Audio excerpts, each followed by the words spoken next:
Sige po, bago po ako magsalita, magbabasa po muna ng scripture.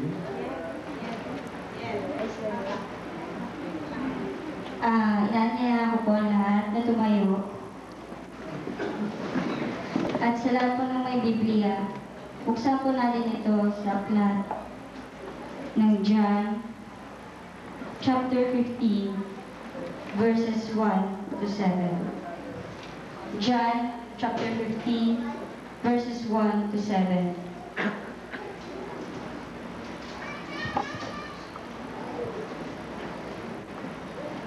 Sabi po, I am the true vine, and my Father is the husbandman.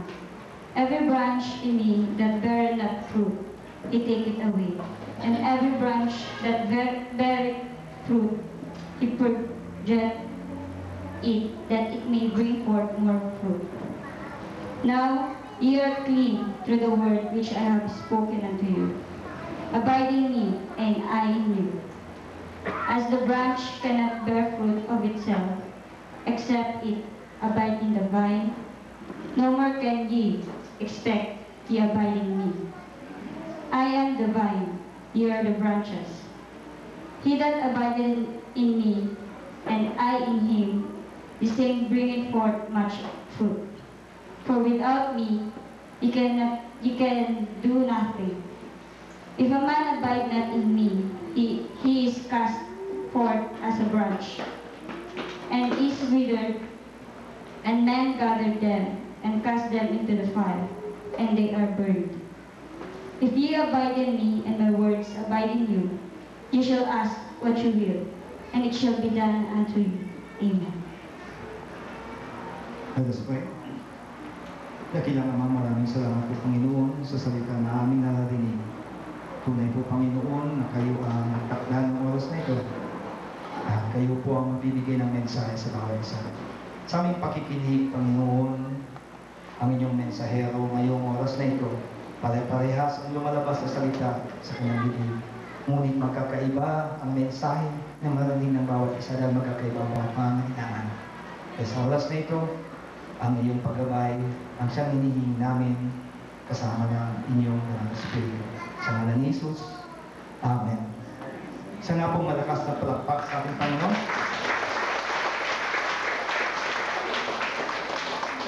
Hallelujah. God is good. Ang hina. God is good. All the time.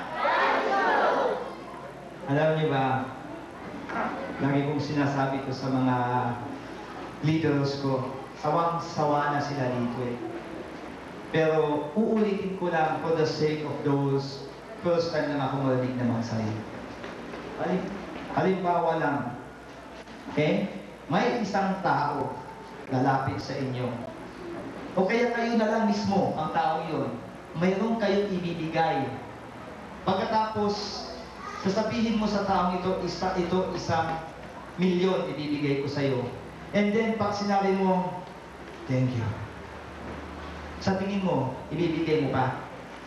Di ba hindi na? Bakit? Ba't ayaw mong ibigay? No excitement. Amen? Therefore, kapag sinabi kong God is good, sasabihin mo, all the time. All the time. God is good. Okay? May excitement ba yun? Okay? So, ulitin ko, God is good. All the time. Mahina. God is good. All the time. God is good. All the time. All the time. God is good. Wala natin palakasan. Sa loob, God is good. All the time. All the time. God is good. Sa labas, God is good.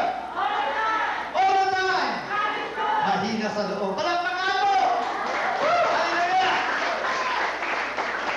Alam niyo po ba, this church, hindi ko lang maisip talaga na mabuo ang church na ito. Na ganito, kung yung mga iba pumupunta dito asi-asi ang aming church. Kaya nga na pumunta si Buwada dito Buwada, yung pong canopy doon. Ang iniisip niya, kasi tuwing anibersaryo, lagi pong yan po nilalagyan ng canopy. Kaya pagpunta nila dito, sabi nila, patay! Wala na tayong maglalagyan ng canopy. Doon na lang.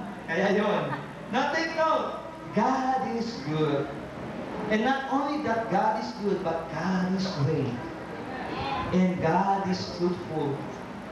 And God always gives what He promises to every one of you.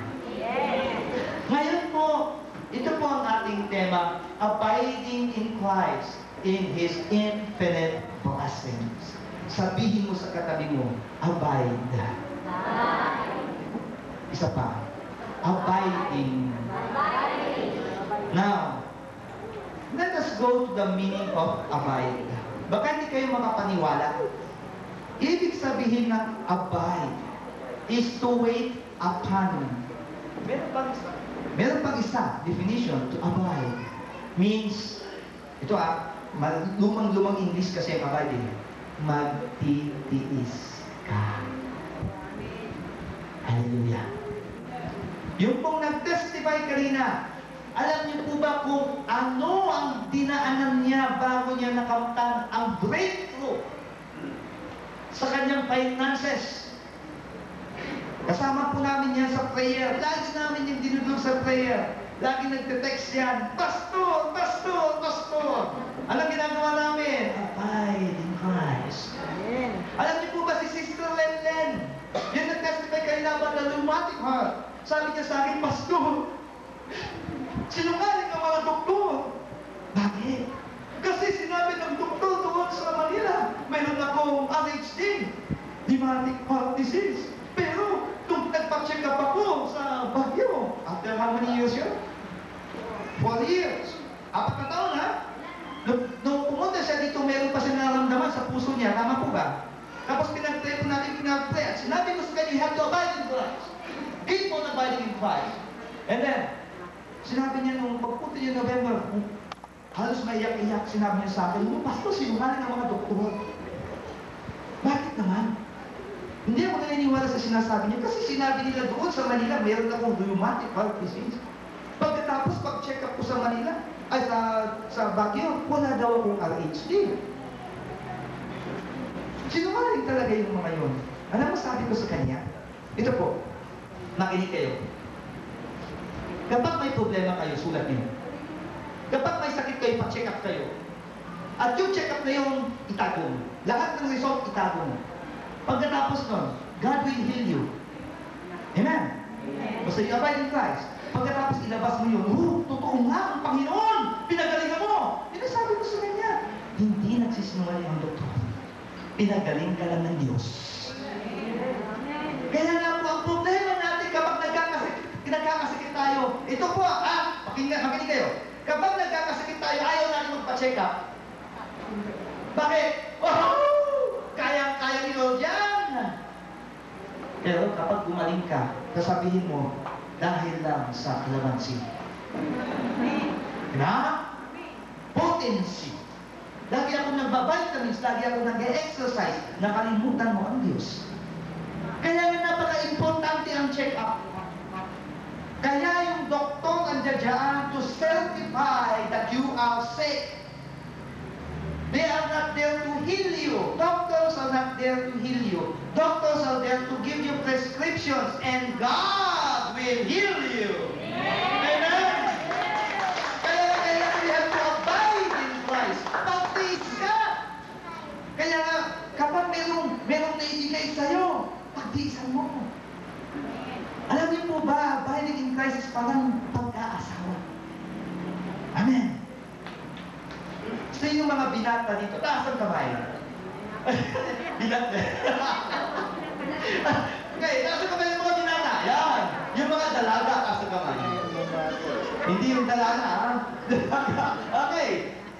Di ba kapag, sino dito mga binata ayaw mag-asawa? Pumalakpak. Ay, wala.